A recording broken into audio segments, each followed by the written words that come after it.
मरीज को wheezing sound की दिक्कत रहती है, या मरीज़ जो है एक कमरे में अगर बैठा है तो उसको घुटन महसूस होती है, या उसकी बॉडी जो है ब्लूइश कलर की हो जाती है, क्योंकि इसमें धीरे धीरे लंग्स जो है ख़त्म होने लगते हैं। जो आयुर्वेदिक मेडिसिन होती हैं उसमें हम जो है डीप तरीके से ट्रीटमेंट करते हैं।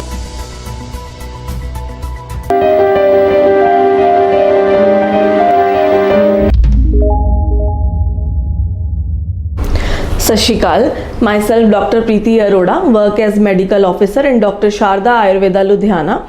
क्या आपको विजिंग साउंड की दिक्कत रहती है? क्या आपको काफ़ी टाइम से जो है खांसी की दिक्कत आ रही है? तो जी हाँ, आपको बिल्कुल अस्थमा की दिक्कत जो है हो सकती है। आज मैं आपसे यही डिस्कस करूंगी कि अस्थमा होता क्या है, कैसे होता है। मैं आपसे पहले भी जो है इस डिजीज़ के बारे में, अस्थमा के बारे में कई बार जो है डिस्कस कर चुकी हूँ।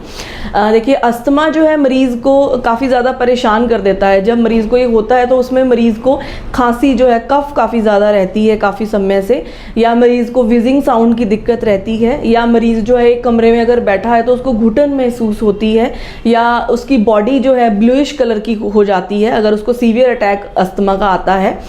तो इसमें बेसिकली होता क्या है, मरीज़ की जो ऑक्सीजन है वो ढंग से एक्सचेंज नहीं हो पाती है, लंग्स तक ऑक्सीजन जो है प्रॉपर नहीं पहुंच पाती है, टाइडल वॉल्यूम जो है मरीज़ का इसमें इंक्रीज़ नहीं हो पाता है, क्योंकि इसमें धीरे धीरे लंग्स जो है ख़त्म होने लगते हैं। मरीज़ इसमें इनहेल तो करता है, जिन लोगों को अस्थमा की दिक्कत होती है वो इनहेल की पोजीशन जो है प्रोसीजर है ठीक करते हैं, लेकिन अगर वो एक्सहेल ढंग से नहीं कर पाते हैं तो उनके जो लंग्स हैं वो धीरे धीरे ख़त्म होने लग जाते हैं। तो जो हम लोग डॉक्टर्स हैं तो हम उनको अस्थमा वाले मरीज़ को बताते हैं कि आप रोज़ीन में जो है सैर करिए, क्योंकि आप रूटीन में अगर सैर करते हैं तो धीरे धीरे उनकी इनहेल और एक्सहेल की जो प्रक्रिया है वो धीरे धीरे ठीक हो जाती है।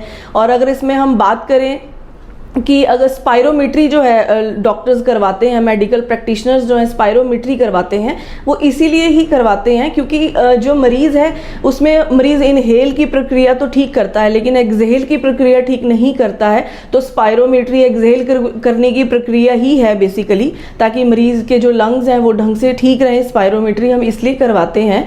और इसमें अगर हम बात करें इनहेलर्स की, तो इनहेलर्स पे अगर मरीज़ डिपेंड रहता है, जो लोग इनहेलर्स लेते हैं उनको पता है वो कितने ज़्यादा परेशान हैं, वो डिपेंडेंट हो जाते हैं इनहेलर्स पे। सबसे बड़ी बात कि लोग जो इसको अफोर्ड नहीं कर पाते हैं, एक्सपेंसिव बहुत ज़्यादा होता है, परमानेंट उस पर डिपेंड हो जाते हैं, उसमें स्टीरॉइड्स वगैरह जो है यूज़ करते हैं। अगर वो स्टीरॉइड्स वगैरह यूज़ कर रहे हैं जब तक तो वो लेते हैं तब तक तो उनकी दिक्कत जो है इनहेलर्स लेने के तक ठीक रहती है, लेकिन जब वो छोड़ देते हैं तो आगे जाकर उनको बहुत ज़्यादा सीवियर डिजीज़ का सामना करना पड़ता है।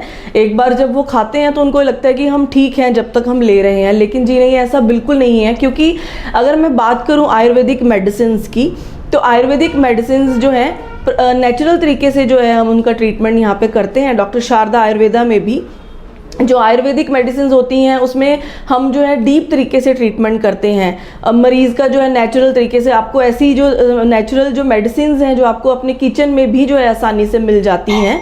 तो इसीलिए हमारे जो है अगर मैं इसमें बात करूँ आयुर्वेद की, तो आयुर्वेद में भी एक कफज रोग है और बहुत सारी ऐसी औषधियाँ हैं, जैसे कि बहेड़ा हो गया, त्रिकटु हो गया। तो ये सारी जो औषधियाँ हैं ये अस्थमा के लिए बहुत ज़्यादा जो है लाभदायक सिद्ध होती हैं। तो आपको जो है अपनी डाइट का इसमें ध्यान रखना चाहिए, खाने पीने का, या आप अपनी जो बॉडी में पानी की मात्रा है उसको भी पूरा करिए, अपनी प्रॉपर जो है सैर करिए। ज़्यादा कोई मिर्च मसाले वाला खाना जो है आपको बिल्कुल भी नहीं खाना है। और अगर किसी को दिक्कत है तो आप आयुर्वेदिक औषधियाँ जो है ले सकते हैं, जिससे आपका नेचुरल तरीके से ट्रीटमेंट होगा। और आपको जो है इस पर सबसे बड़ी बात कि आपको इस पर डिपेंडेंट नहीं होना पड़ता है। तो हमारे डॉक्टर शारदा आयुर्वेदा में भी बहुत सारे ऐसे पेशेंट्स आते हैं जो कि यहाँ से अपना इलाज करवा के जाते हैं और 100% ठीक हो जाते हैं। हमारे हॉस्पिटल की 4 ब्रांचेज़ हैं, बठिंडा, मुक्तसर, मोहाली और लुधियाना। आप किसी भी ब्रांच में जाकर अपना इलाज करवा सकते हैं। और मेरे इस वीडियो के नीचे दिए हुए नंबर्स पर भी आप हमें संपर्क करके हमसे बात कर सकते हैं। Thank you.